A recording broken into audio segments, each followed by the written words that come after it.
Hello, folkses of the internet. Oh, hold on, I need to. Hello, people of the internet, and welcome, I guess, to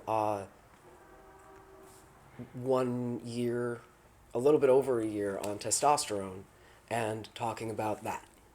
I am very excited to talk about it because I was very scared to start. In fact, I came out as like trans mask non-binary or trans guy in 2017, and I sort of tried to socially transition as much as I could, but I was pretty comfortable being as androgynous as possible, uh, and I didn't start testosterone until 2022 or 2022, late early 2023, because I thought that it would ruin my life, I guess.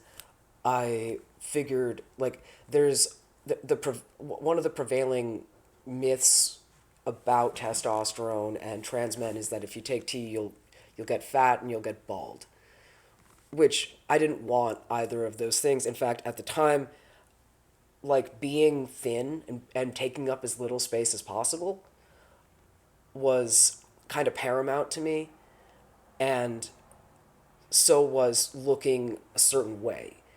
I still had this idea that people would only like if that people would only tolerate me if I was really, really, really beautiful and sexy and attractive. That's its own thing. It stems from my childhood. But I didn't have any friends growing. But I hit puberty, and it was like I had been sort of trying to hold things down and hold things together. I was already really depressed, and I already hated myself, and I wanted to be a boy. I first came out to my parents when I was 11 on a summer vacation, and I didn't do myself any favors by choosing the name Orlando for myself. However, and they didn't know what trans was. They didn't know about any of that shit. It was like the 90s. So that didn't work out. And, I developed a hunch because my tits grew so big so fast. I lost a lot of weight at a summer camp and grew tits and started dressing to complement that. That suddenly all the boys who I had wanted to be friends with before, now they would give me the time of day. Now they were interested in talking to me, but it was very clear that it wasn't because they thought I was a good person or because they liked my personality. It was aesthetics and sexual attraction. So I really internalized this belief because I didn't understand how to be friends with a girl. No girls wanted to be friends with me really. So I internalized this idea: if I want anybody to tolerate me, I'm gonna have to make up for my flaws, in my personality, with my appearance. And that became so ingrained that that was like 2004. It wasn't. It was wow. It took 20 years for me to realize that that's not how it do and be. So there's that. I coming out itself, I felt like I was afraid to do it for so long because I thought I would lose the only thing that I thought made me worthwhile, which was being attractive, or that every other good thing about me came after that, the way other people saw me. And but I did when I came out, I was in a relationship, so I was safe there. He had no trouble using he him pronouns and calling me Luke, and that was great. But like attracted to women, and I didn't even have a regular psychiatrist at the time. I was such a mess. I didn't have a GP. Like there was a lot of growing that I still needed to do before I could get there. Anyway, then 2022, like my life's really started to stabilize. I moved out of my parents' place. I started a business, got my own apartment, and that was the first stability I'd ever had that was mine in my life. So I was worried about, like, I was worried about what testosterone would do with that. I had heard so many things about, like, similar to roid rage, that uncontrollable anger and lashing out, and I was so terrified of my anger already. I'm not an angry person, but I had a lot of anger then, directed like from just a lot of bullshit that had happened in my life. And the idea of being less in control of my anger terrified me. I was for a long time diagnosed with borderline personality disorder. My mood swings have always been very extreme. My emotions, even good ones, even happiness, could be overwhelming to the point of discomfort. So I was like, well, that's just going to throw gasoline on the fire. So I'm not going to do that.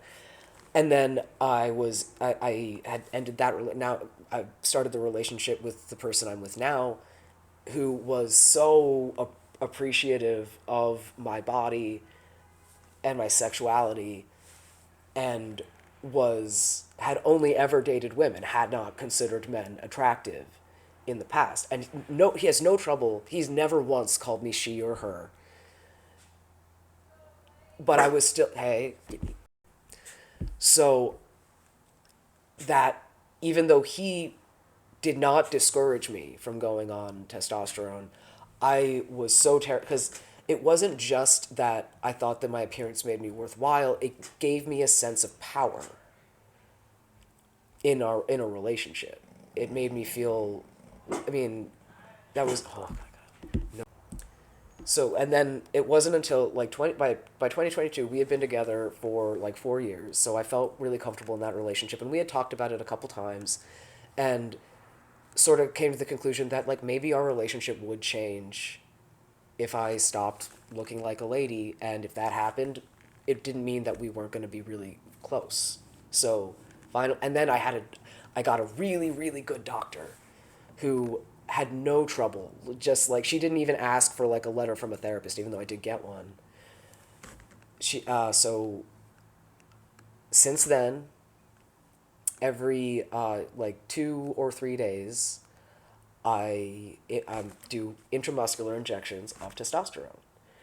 And man, I was already like getting better. I was already doing better than I ever have before. However, it really started progressing faster when I started using testosterone. So let's get to the actual part of the video that I advertised here. The what testosterone, being on testosterone for a year, has done for me. Obviously, my voice has dropped, but I notice a change. Like on the phone, people will call me sir or mister sometimes, and that, I had no idea how much how much my mental health would improve when I finally started looking and sounding like the person who I am, if that makes sense. Another thing I was terrified of was losing my voice. I wasn't like an incredible singer or anything.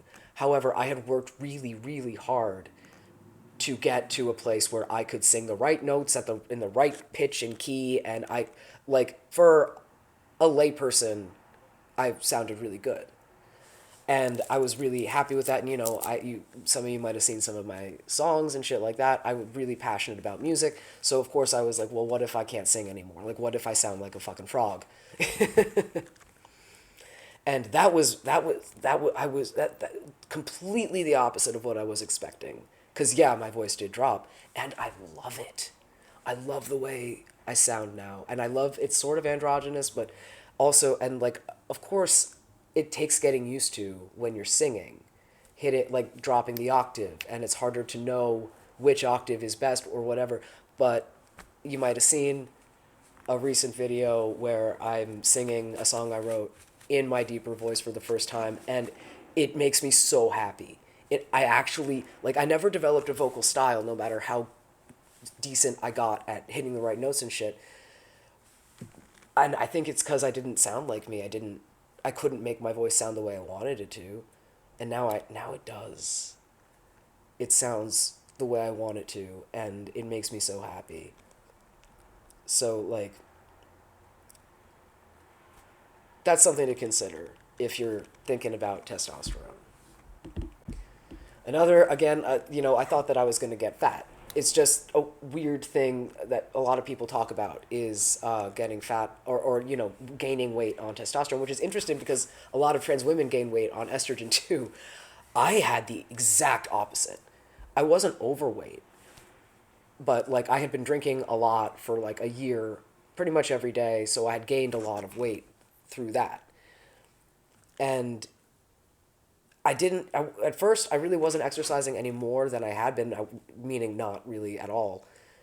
And I wasn't eating less, not much less, than I had been before, but I lost like 20 pounds within the first 6 months. Or at least, I mean, like, I haven't weighed myself in a long time because I don't feel the need to. But like I'm sure that I might even be heavier now than I was then, but that weight is all muscle now. I have never been able to develop muscles in my life. I did try like as a teenager for a little while, even when I was exercising like a lot and even when I was strength training for a little while, I didn't gain any muscle mass for whatever reason. Now I am. It's not super. And I don't want to be built. I don't want to be buff. I would hate that, but like I can notice. I notice now. I have muscles, and I'm not also because now that I'm developing muscles, I think that they're sort of the like my muscle build is sort of helping me keep my bones in the right place, if that makes sense. Like this shoulder is I only realize this now, but this shoulder was usually I think it's the word is subluxed, not dislocated, but like weird and it caused this whole side of me to be like really out of whack. And now not, I recently realized how my shoulder is supposed to be.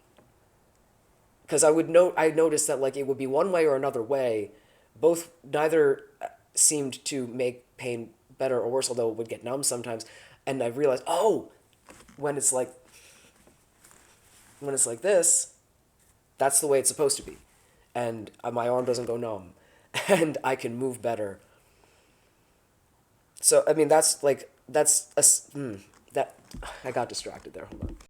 Oh, something that I want to mention. One of my problems I found out before I went on testosterone, they checked my testosterone levels, and we found out that one of the medications that I was on was giving me a condition called DHT, which normally affects aging men, and it's it's like the natural testosterone that my body was making was being converted to this other hormone called DHT. So I wasn't getting any testosterone at all from my own body. That was interesting. I stopped taking that medication, and that has helped as well. So I want to go back to like thinking that it would make me even more emotionally volatile and more angry. The 100% opposite thing happened. I think I like now I have normal sized emotions most of the time. Things can get overwhelming still, but it's not the like I need to do something now cuz I'm in hell sort of thing. I find my emotions much less overwhelming, and they're still as vivid and like full bodied. I don't know. They're still the same emotions. I'm just more capable of handling myself when I have those emotions. I am much less angry. I'm much less angry. Which I credit like I was raised as Deirdre. Please, whatever. I'm gonna give you my fucking because to me it's not a dead name. It's a birth name. I don't really associate it with femininity because I never felt feminine anyway. But Deirdre was so angry at being mistreated, at being dismissed, at being valued only for her appearance. And like everything that I experienced when I was Deirdre was I was dissociated from that because I was performing femininity. I was trying to give people what they wanted out of a woman, knowing that it wasn't me. So I felt like I had to get like put my Deirdre costume on every morning before I left the house, and then what would happen was people would make friends with that person with Deirdre, and people would fall in love with Deirdre, but I never felt like they knew me. I felt like in fact, I would get so upset. I would, so much resentment would build because not only were they in love with my persona, but they couldn't even see that it was a persona. So there was that also, making me just always lonely and always like upset with the world at, all of the injustices that exist, but like stemming from injustices that Deirdre had to put up with. Anyway, and Deirdre had to fight all the time. Just, it was mostly her fault, but like she had to be ferocious to survive in the world that she was in. Luke is almost boring by comparison. Like Luke, now I don't have, it's not, I don't have a persona anymore. I don't put on a costume. I'm just my authentic self, and you can fucking go away if you don't like it.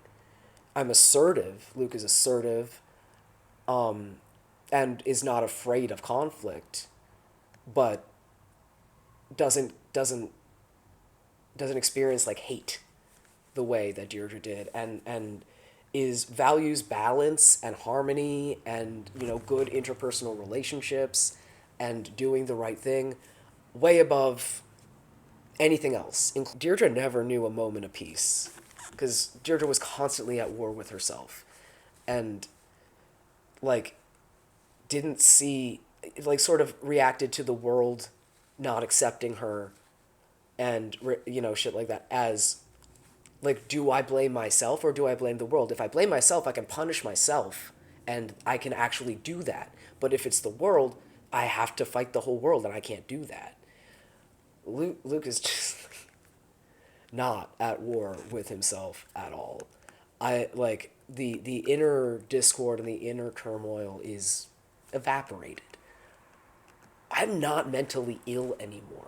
Like I still am depressed. I get depressed. I go through bouts of depression, which I treat with like ketamine infusions and microdosing mushrooms, and like stuff like that. But it's not. I don't hurt the people I love anymore. I don't hate myself anymore at all. So it's sort of funny to me when I see people calling trans people like mentally ill. It's so funny because most of us are like, no, we were mentally ill before. We're fine now. Eh. Right. So another thing I didn't expect is, I'm not going to say I'm a less attractive man than I was as a woman or whatever, but I don't care about being attractive anymore the way that I used to. I if I don't mind being an ugly guy. I don't mind being ugly just cuz I look like me, even if it's, with all my flaws and, developing wrinkles and, like I still love the parts of myself that aren't considered attractive, or that some people might not like. I would rather be an ugly guy than an ugly guy pretending to be a beautiful woman. Essentially, and I'm not saying that I don't think that I'm an ugly guy. I actually really like the way that I look now. So yeah, there's that. Now, those were all the positive things. Now we're going to get a list of the negative things. There is one thing on this list, and it is acne. I didn't get a single zit when I was growing up. It was like, it was really weird and awesome. But I feel like my body was saving up for what's happening now. It's not as bad as it once was. You can sort of see, though, what's happening, and it's cystic acne. It's not whiteheads or blackheads. What's happening, I think, is like, I think before facial hair can sort of start growing, I get these big, painful, lumpy cysts. Essentially, I don't know that for sure. But yeah, it's cystic acne. I know that, and it's painful and it hurts. And I have already a problem with picking at stuff if it's there. So, like, this one has been there forever, and it's so much. It was gross. But like once an area of acne clears up, I start growing little guys. You probably won't be able to see my little guys, but I got like, I think 25, 25 facial hairs, and I treasure every single one.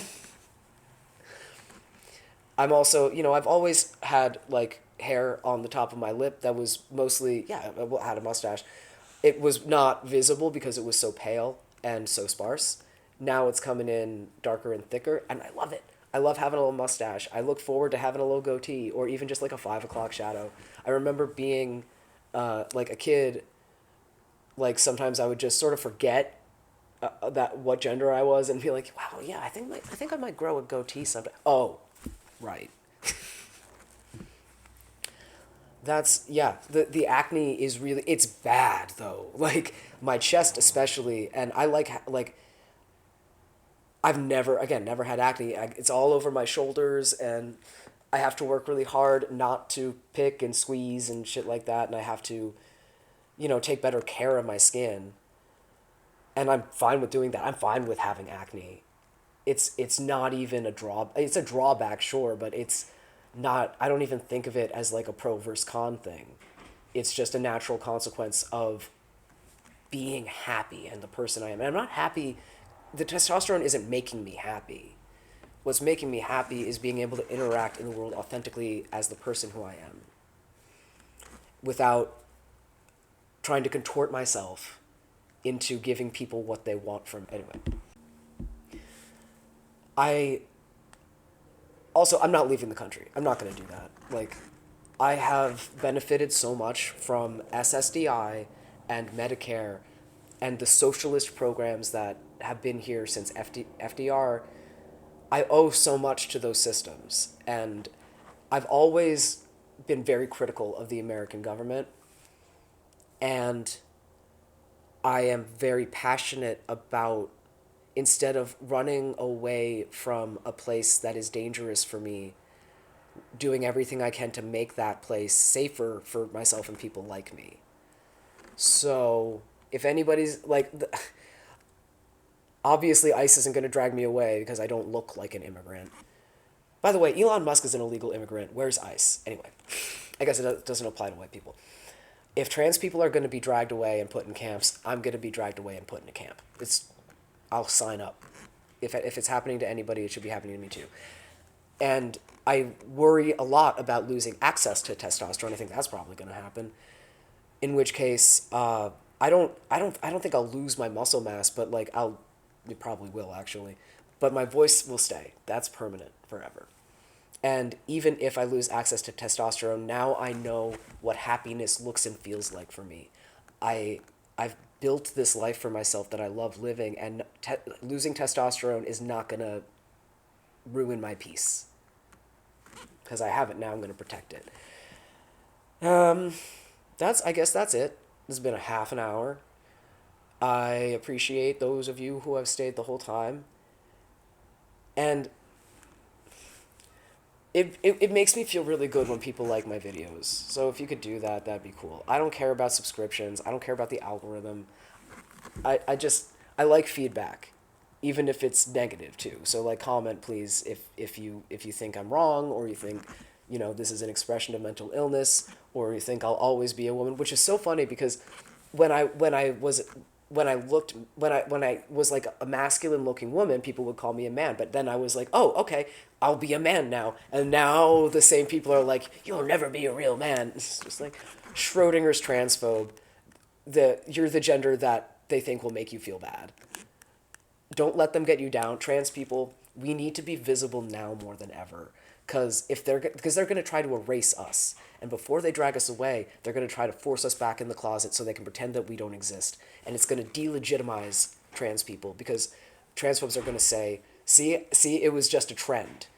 See, no, like people aren't really trans; they were just doing it because it was a trend, without realizing that, like no, people are going back into the closet to for self-preservation purposes. I think that another thing, political thing, removing the T from LGBTQA plus etc. is the worst genius move that I've seen, in a way that is the worst way, genius in the worst way, because they're trying to drive a wedge between gay people and lesbians and trans people, because otherwise there would be solidarity between us, we would support each other, and we would be more dangerous.